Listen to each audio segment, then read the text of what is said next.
Bueno, vamos a escudriñar la palabra de nuestro Dios, mis estimados hermanos. Para los que estuvieron por la mañana, regresamos al libro de Éxodo, en el capítulo 16. Éxodo, capítulo 16. Y algunos están diciendo, ¿por qué dice regresamos? Bueno, porque en la mañana también estuvimos en Éxodo. Capítulo 16, leemos versículos del 1 al 5. Cuando lo encontremos, puestos en pie, le damos lectura a la palabra de nuestro Dios. El mensaje de esta tarde no es un trabalengua, pero se le parece. Comer para aprender y aprender para seguir comiendo. ¿Qué le parece? Comer para aprender y aprender para seguir comiendo. ¿De qué se trata? Bueno, de eso es lo que vamos a desarrollar en esta hora. Capítulo 16, versículos del 1 al 5. Yo leo el 1, usted lee el 2 y juntos el versículo 5. Dice la porción de la palabra de nuestro Dios. Partió luego de Elín toda la congregación de los hijos de Israel y vino al desierto de Sim, que está entre Elim y Sinaí, a los 15 días del segundo mes después que salieron de la tierra de Egipto, en el 2.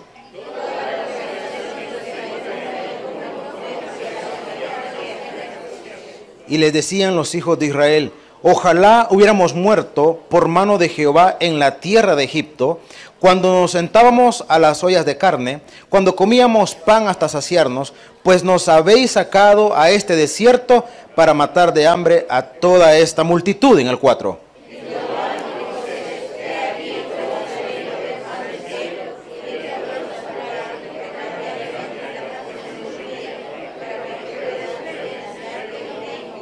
Y en el 5, mas en el sexto día prepararán para guardar el doble de lo que suelen recoger cada día. Hasta allí y oramos. Padre, en esta tarde, háblanos al corazón a través de tu palabra.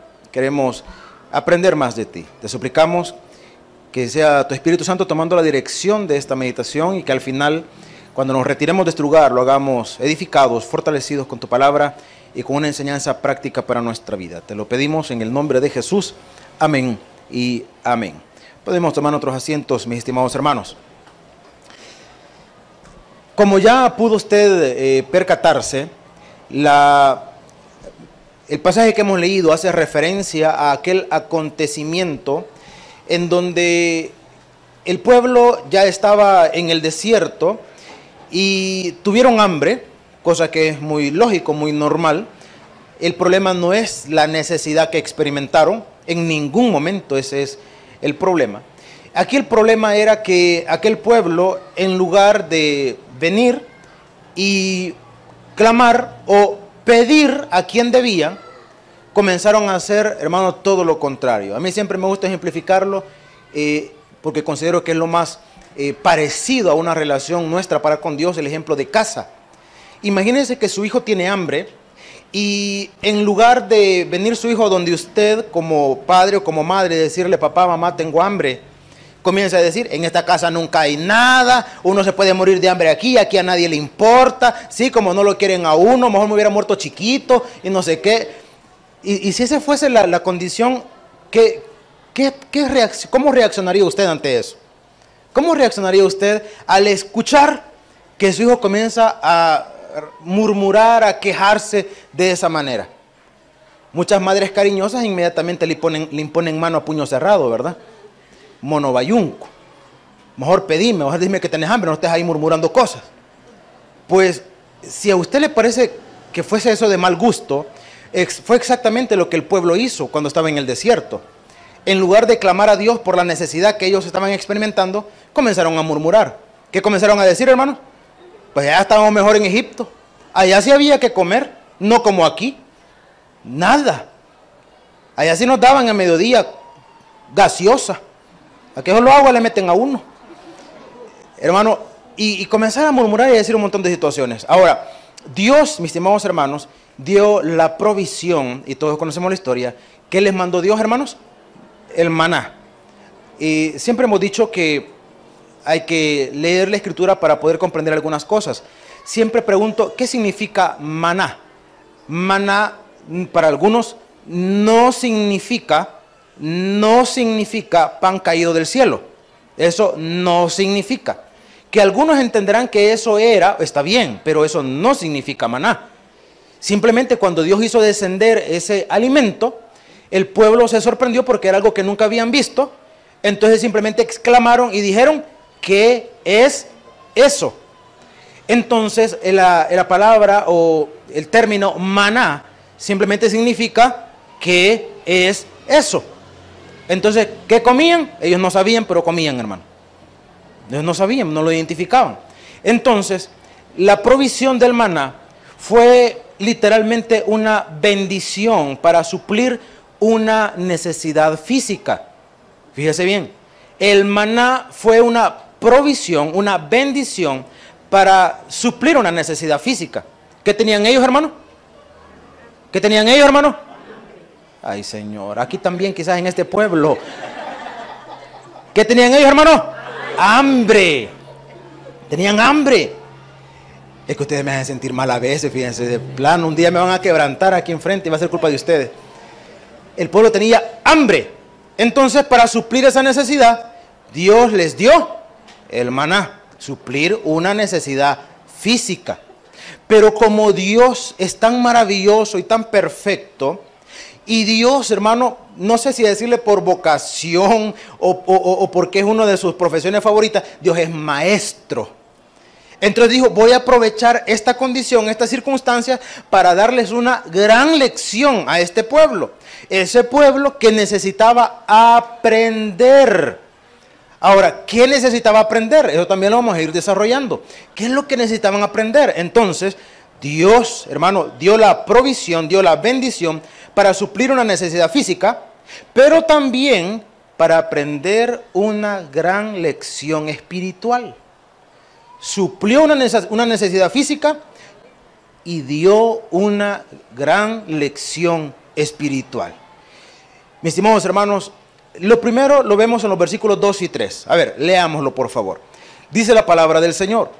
Y toda la congregación de los hijos de Israel, ¿qué hizo, hermano? ¿Contra quién murmuró? Pregunta del millón, ya le hemos hecho cantidad de veces. ¿Quién sacó al pueblo de Egipto, hermano? Entonces, ¿por qué tenían que estar murmurando contra Moisés y Aarón? ¿Qué tenían que estar murmurando con ellos? ¿Cómo que si de ellos era la culpa? No era culpa de ellos, hermano. Si había a alguien que tenían que acudir, ¿a quién era? A Dios. No era Moisés y Aarón. Segunda condición. Cuando queremos solventar una condición, hermano, expréselo, no lo murmure, porque murmurando no resolvemos nada. Expréselo, dígalo. Y en este caso específico, para con Dios. Para con Dios. No se pase quejando con la gente de su condición, de lo mal o de lo paupérrimo que le pueda ir. Y es que con esto no se puede, es que esto va de mal en peor, y es que no sé qué, gracias a Dios que ese gobierno mañoso ya va a ir, y no sé qué. Cosas que se suelen escuchar por ahí. No se ande quejando con la gente. Si va a hablar con alguien, hable con Dios. Hable con Dios, hermano. Entonces, este pueblo murmuró contra Moisés y Aarón en el desierto. Y dice el versículo 3. Y les decían los hijos de Israel. ¿Cómo le decían, hermano?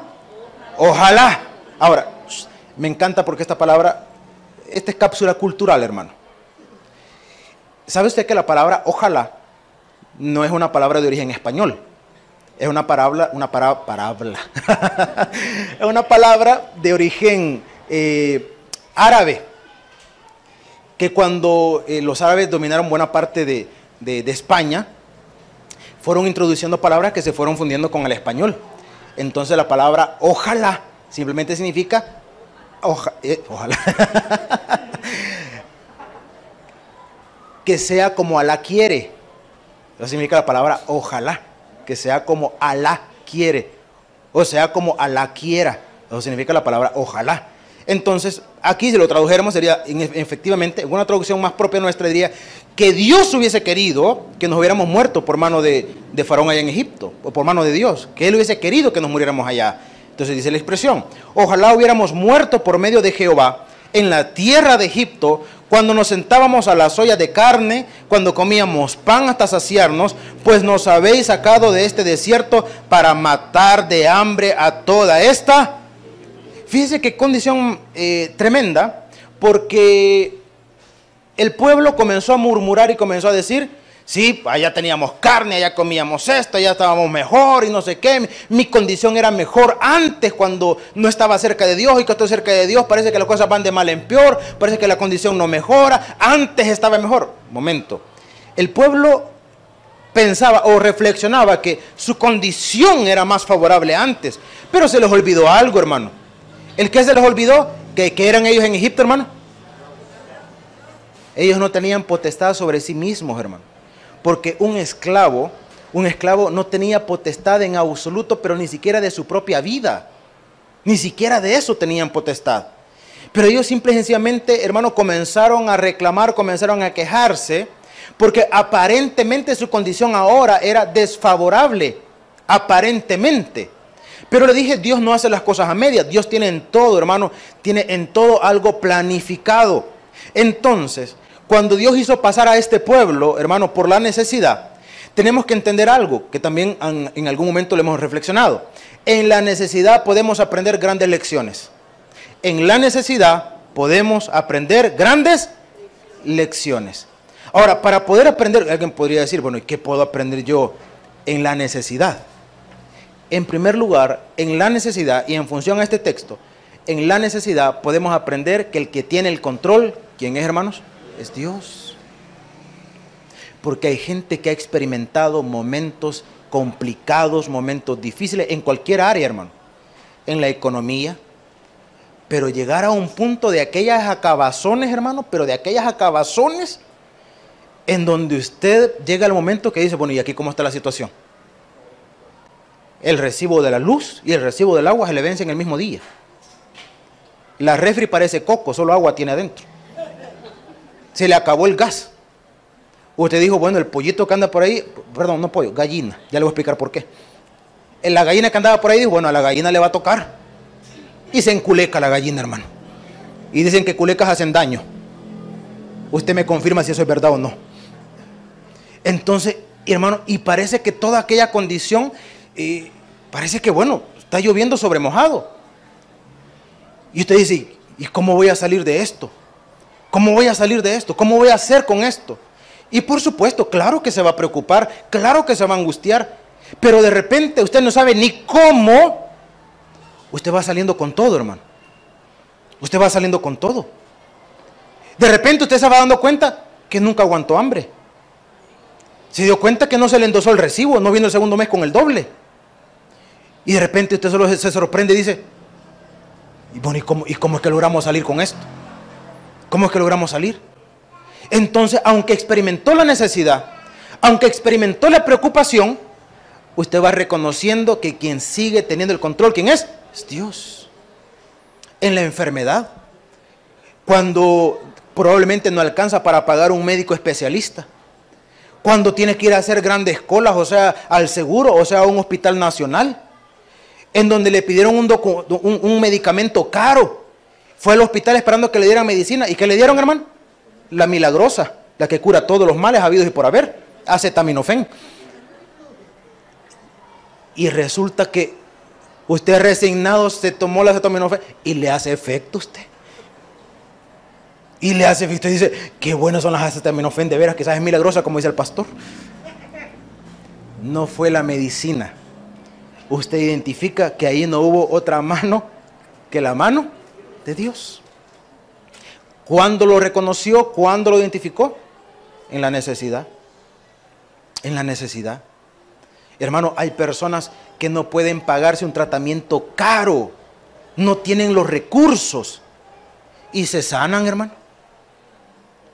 Y usted dice, ¿y por qué don fulano de tal que tenía el dinero, tenía el recurso? Mire, la enfermedad se lo llevó. Se murió y se lo podía pagar. Porque él confiaba en sus recursos. Mientras el que no tiene, ¿en quién confía? En Dios. Simplemente. Entonces, hermano, en la necesidad podemos aprender que Dios sigue teniendo el control. ¿Qué más puedo aprender en la necesidad? Que Dios no se equivoca, hermano. Dios no se equivoca. Usted no va a llegar a una condición de necesidad, cualquiera que sea, porque no podemos hablar solamente de la necesidad económica. Todo aquello que representa para nosotros, hermano, algo, digamos, que requiere o que requerimos, vamos a entenderlo como necesidad. La economía, la salud, qué sé yo, cualquier otra área en la que usted se sienta literalmente, o básicamente, perdón, necesitado. Entonces, cuando se llega a esa condición, no llegó allí por rebote, por casualidad, por suerte mala o buena. Usted llegó allí porque Dios así lo permitió. Ahora, ¿qué pretende Dios con esta situación que yo pueda estar pasando? Que aprenda, hermano. Que aprenda que Dios no se equivoca. ¿Quiénes nos equivocamos? ¿Quiénes nos desesperamos? Nosotros. Dios no. Dios no. Este pueblo tenía que entender que ellos seguían estando en las manos de Dios. Ve el versículo 3, dice, y les decían los hijos de Israel, eso se lo decían a Moisés y a Aarón, ojalá hubiéramos muerto por mano de Jehová en la tierra de Egipto, cuando nos sentábamos a las ollas de carne, cuando comíamos pan hasta saciarnos, pues nos habéis sacado a este desierto para matar de hambre a toda esta multitud. O sea, ¿qué le estaban diciendo? No lo estaban diciendo a Dios, pero sí lo estaban diciendo a Moisés y Aarón. Se equivocaron, la regaron. Allá comíamos, aquí estamos aguantando hambre. Grandiosa idea la que se les ocurrió a ustedes, ¿verdad? No digo, pues, ¿por qué no pueden ser niños normales? Digo yo. El pueblo reclamándole, y reclamándole a quien no debían. Ahora, ¿qué tenía que aprender ese pueblo? Que Dios no se equivoca. Ahora, vámonos un poquito, avancemos un poquito más. Versículo 4 y versículo 6. Bueno, del 4 al 6, dice la Escritura. Y Jehová dijo a Moisés, he aquí yo os haré, ¿qué dice, hermanos? Llover pan del cielo, y el pueblo saldrá y recogerá, ¿cuánto dice, hermanos? Diariamente, la porción de un día, para que yo lo pruebe si anda en mi ley o no. Y dice el versículo 5, mas en el sexto día prepararán para guardar el doble de lo que suelen recoger cada día. 6. Entonces dijeron Moisés y Aarón a todos los hijos de Israel, en la tarde sabréis que Jehová os ha sacado de la tierra de Egipto. En otras palabras, se van a dar cuenta que seguimos estando bajo el control de Dios. Ahora, Dios les iba a dar la provisión, Dios les iba a dar la bendición. ¿Qué vamos a comprender acá? Que en la bendición también tenemos que aprender. Si aprendemos en la necesidad, podemos aprender también en la bendición. Y Dios, hermano, muchas veces nosotros somos los que a veces nos cuesta comprender qué es lo que Dios está haciendo o cómo Dios nos está llevando. A nosotros nos cuesta comprenderlo porque no tenemos la mente de Dios. Aunque algunos pueden decir, pero la Biblia dice que tenemos la mente de Cristo. Sí, pero en nuestra humanidad, en nuestra carnalidad muchas veces, hermanos, no podemos o no tenemos, mejor dicho, una sintonía tan maravillosa como debería de ser. Dios, hermano, tiene todo bajo su perfecto control. Entonces, cuando la provisión, cuando la bendición llegue, también en nosotros debe existir aquella condición de que tengo que aprender. ¿Qué voy a aprender? Fíjese bien. Dios les dijo a Moisés y a Aarón, yo les voy a mandar la provisión cada día. ¿Cuándo les iba a mandar la provisión? Cada día. Cada día. Van ustedes a recoger. ¿Cuánto les dijo Dios? Lo que necesitan. ¿Cuánto van a recoger? Lo que. No van a recoger menos. Pero tampoco recojan más porque es desperdicio. Usted va a recoger lo que necesita. Y muchas veces lo hemos ilustrado de esta manera. ¿Usted sabe cuánto necesita de pan en su casa para pasar el día? Algunos para pasar apenas la noche o el desayuno nada más. Pero usted lo sabe. Imagínese que de repente, qué sé yo, ¿verdad? Viniese una bendición y dijeran, mire, aquí le vamos a regalar todo este montón de panes aquí para los hermanos. Aunque es más difícil hablar de panes, sería mejor de pupusas, estamos más cerca, ¿verdad? No se oye, padre. Entonces, imagínese usted que nos trajeran que la bendición, la provisión de pan. Y dijéramos acá en el culto, hermano, después del servicio, pase, allá está la canasta de pan y agarre los panes que necesita para hoy. Agarre los panes que necesita para... ¿Cuántos agarraría usted? Usted sabe cuántos necesita. Usted sabe cuánto necesita. Pero, mire, aquí no podemos generalizar. Aquí no podemos decir, pero como buen salvadoreño, no, porque los judíos eran iguales, hermano. Algunos capaz comenzarían, hermano, a pedir bolsa. Mire, no tiene una bolsa que me regale. Mire, solo esta chiquita tengo así de agarradero. No, de esas de medio jardín no tiene. Y comenzar, ¿verdad? Ahora, porque algunos diríamos, no, pues hay que aprovechar la bendición. Sí, pero algunos ya a los 2 días que ya está durito el pan ya no lo quieren. Somos bien delicaditos, ¿verdad? No, pues aunque sea para firulai, no, si es delicado también, ya duro no lo quiere el condenado. Entonces, piense, ¿qué es lo que usted necesita para hoy? Ahora, ¿quién, si usted lo quiere poner de esta forma, quién estaría puesto a prueba? ¿Dios probándonos a nosotros o nosotros probándonos a nosotros mismos, hermano? Porque si hay alguien que nos conoce perfectamente bien, ¿quién es? Es Dios. Dios conoce nuestros pensamientos, nuestros sentimientos, nuestras intenciones, las conoce perfectamente. A Dios no le podemos mentir. Él nos conoce, pero yo tengo que aprender a conocerme a mí mismo. Tengo que aprender a conocerme o a identificar realmente cuál es mi condición delante de Él. Entonces, cuando Dios le dijo al pueblo, vayan y recojan lo que necesitan, era para que el pueblo fuese aprendiendo una palabrita que nos complica a todos, hermano. ¿Cuál es esa palabrita que nos complica a todos? Se llama obediencia. ¿O no nos complica a todos la obediencia? ¿Solo mansas palomas habemos aquí? Algunos de nosotros de chiquitos ya ni el nombre nos decía mamá. ¿Cómo le decía? El nombre de un cuadrúpedo de orejas largas. Asno, vení para acá. Porque está en nosotros esa tendencia a llevar la contraria. Está en nosotros, nuestra naturaleza imperfecta es así. Es así. Le aseguro que si esta tarde hubiéramos puesto un rotulito en aquella pared, lo hubiéramos lavado, y hubiéramos puesto un rotulito y hubiéramos puesto allí, no tocar la pared. ¿Qué cree que hubiera pasado? Hasta cola hubieran hecho, hermano. ¿Y por qué vos? ¿Y por qué dice que no vos? Y no pasa nada, ¿vos qué ves? No, hombre, mentira, por gusto la han puesto. Porque esa es la tendencia, a llevar la contraria. Entonces Dios, hermano, dijo, voy a mandarles la provisión, voy a mandarles el maná, pero van a colectar solamente lo que necesitan para cada día. Entonces, para que aprendan, le dije, porque no podíamos generalizar, no podíamos decir, como buen salvadoreño. No. En nuestra naturaleza caída, Dios dijo, ok, si ustedes desobedecen, porque para nosotros, y muchas veces es un aspecto cultural, muchas veces es una concepción, hermano, que hemos aprendido de nuestros padres, no de Dios, porque para nosotros la desobediencia se paga ¿con qué, hermano? Con castigo. Para nosotros la desobediencia se paga con castigo. ¿Para quién le dije? Para nosotros.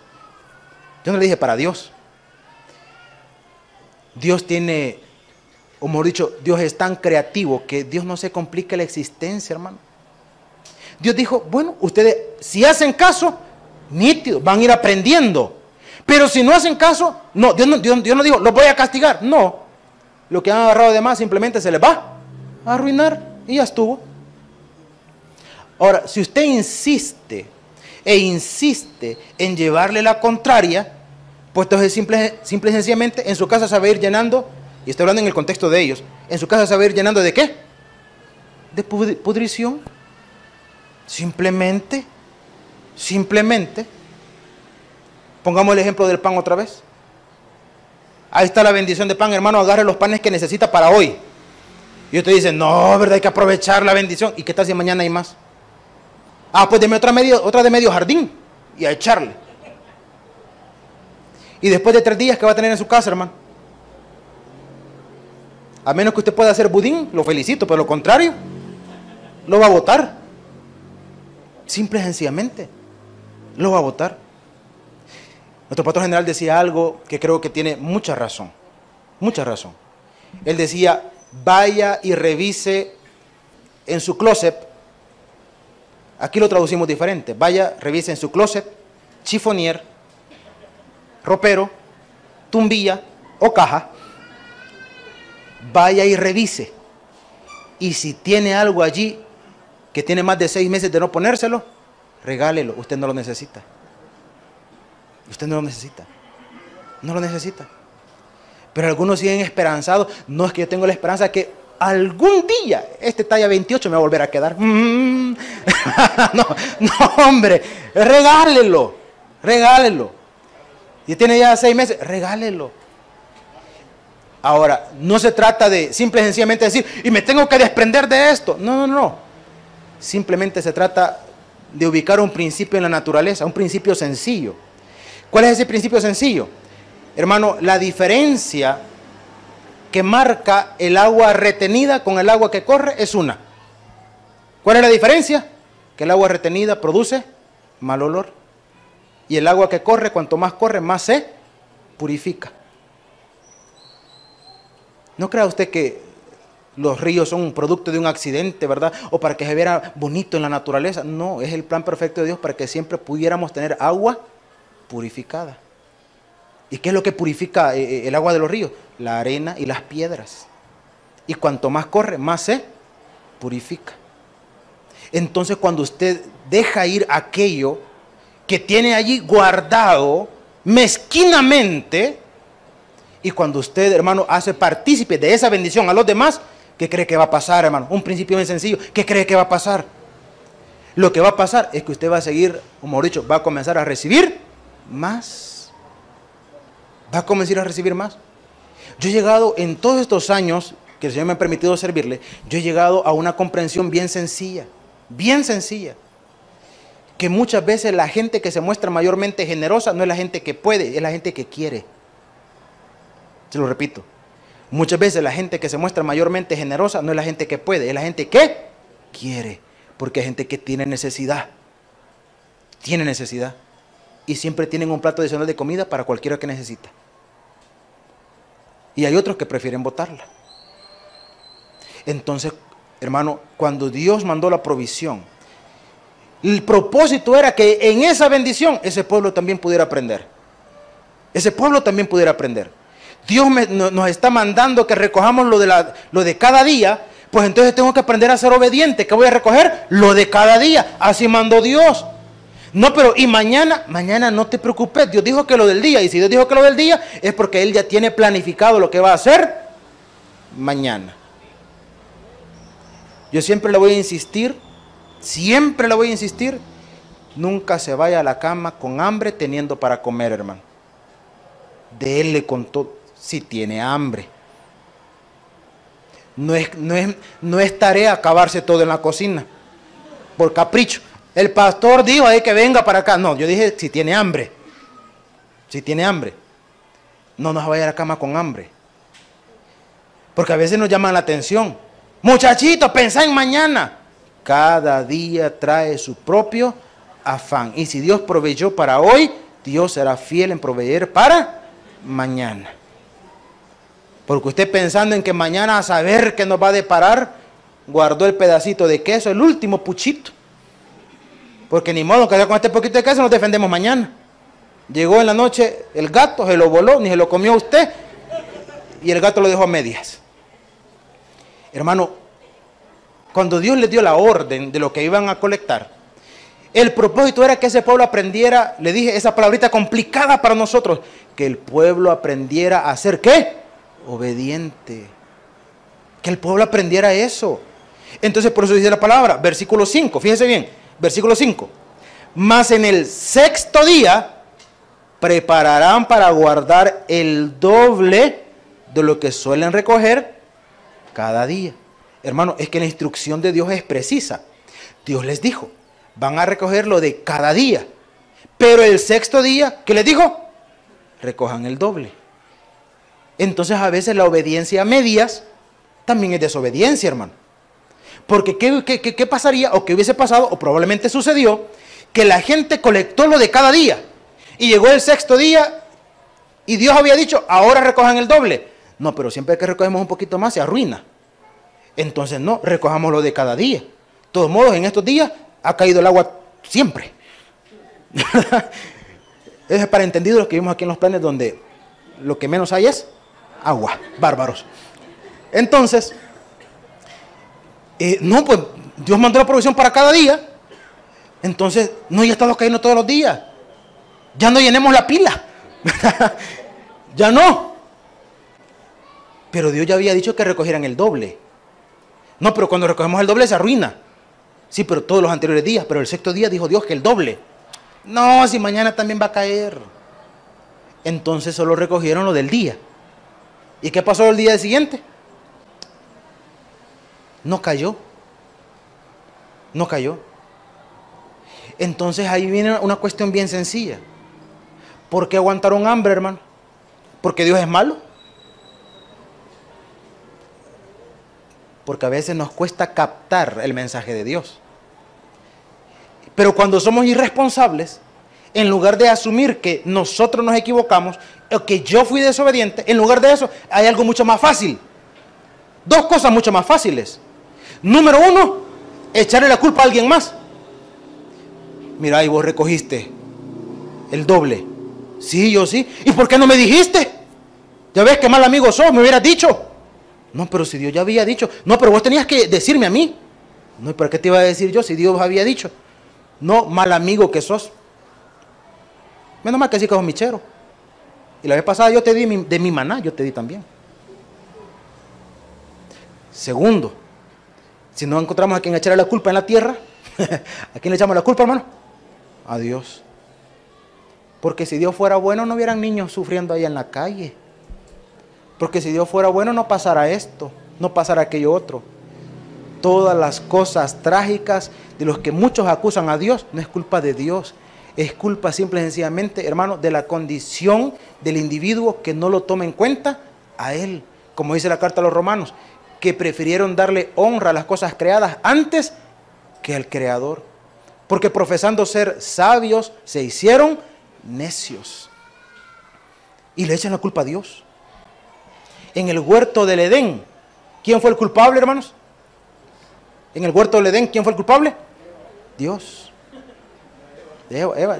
Ya vamos a llegar ahí, calma, pueblo. El culpable fue Dios. Usted conoce la historia. El pecado de Adán y Eva no fue comer del fruto. No fue eso. Tampoco el fruto que se comieron, tampoco fue manzana, hermano. No dice la Biblia que haya sido manzana. Hubiera sido en El Salvador, un mango hubiera sido. Probablemente. Yo creo que en el huerto del Edén habían mangos, hermano. Yo creo que sí. Y de esos grandototes así, ¿verdad? Cuando Adán pecó, Dios llegó al huerto y comenzó a hablarles.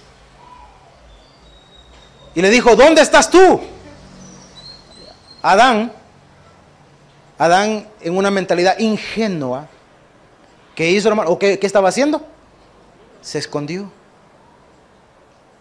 Como cuando nuestros niños quieren jugar a esconderse en nuestra casa.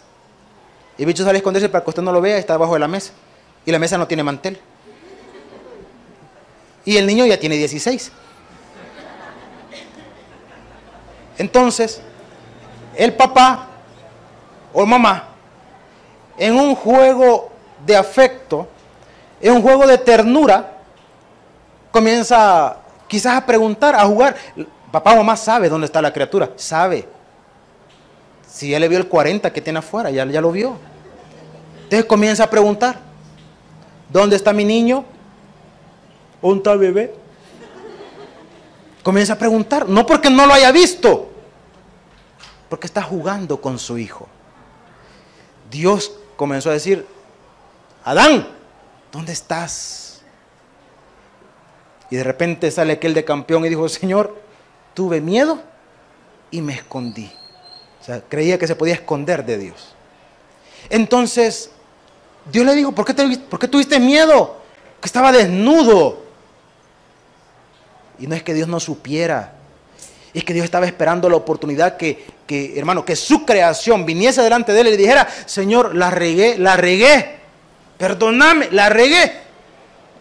Pero en lugar de eso, cuando le dijo, ¿quién te enseñó que estabas desnudo? Ahora sí, ¿quién? Aquel no dice nada ahora, nada. Dice. Entonces, vino y le dijo, la mujer me dio. Entonces vamos a platicar con Eva, ¿verdad? ¿Qué pasó, Eva? Desobedeciste. La serpiente. Y no entrevistemos a la serpiente, porque si lo hubiéramos entrevistado, serpiente, ¿qué pasó? Vos me pusiste aquí. Entonces, ¿de quién es la culpa? De Dios. De Dios es la culpa. No, nosotros no jamás, olvídese. La culpa es de Él. Entonces, cuando nosotros queremos ser irresponsables, en lugar de asumir, hermano, una vez más, valga la redundancia, esa responsabilidad, buscamos un culpable. Dios le dijo al pueblo, el día sexto van a recoger el doble.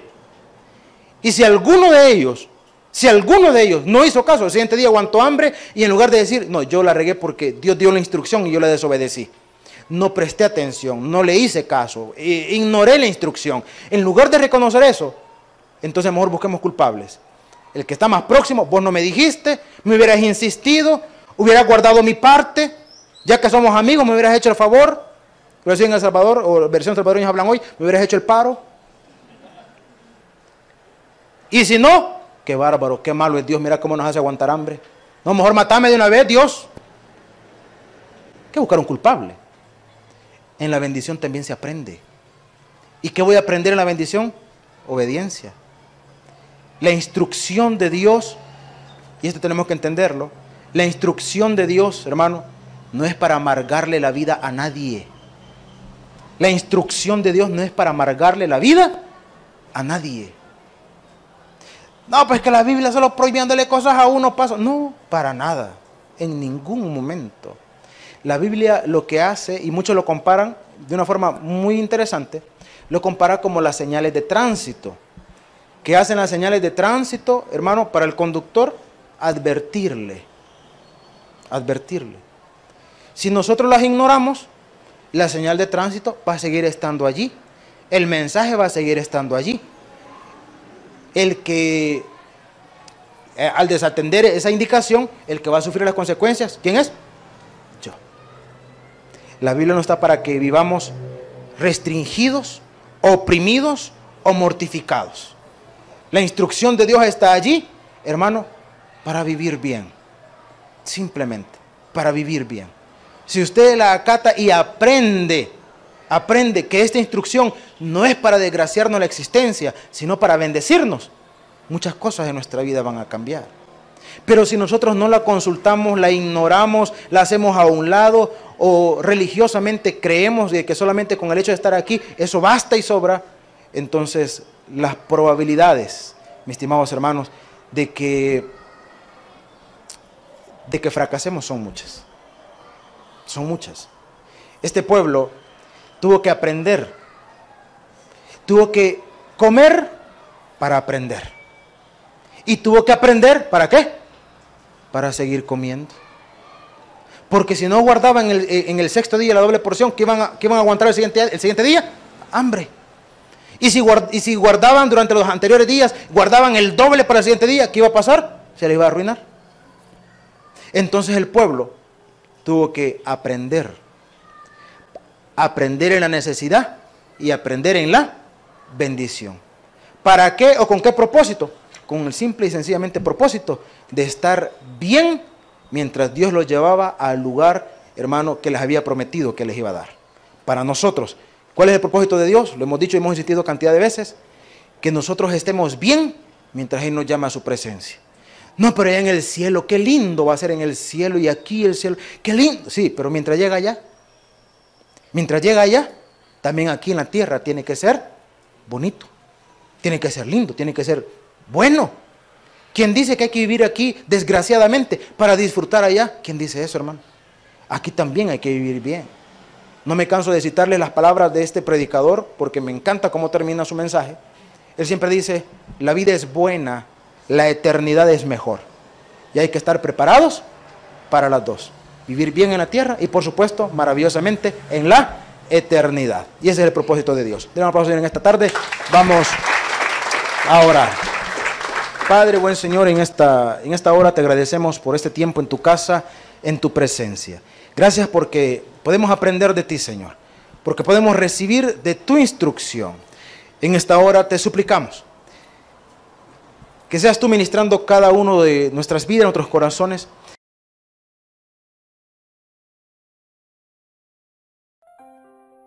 El predicador ha terminado su mensaje. Es tiempo de que recibas a Jesús como tu Salvador personal.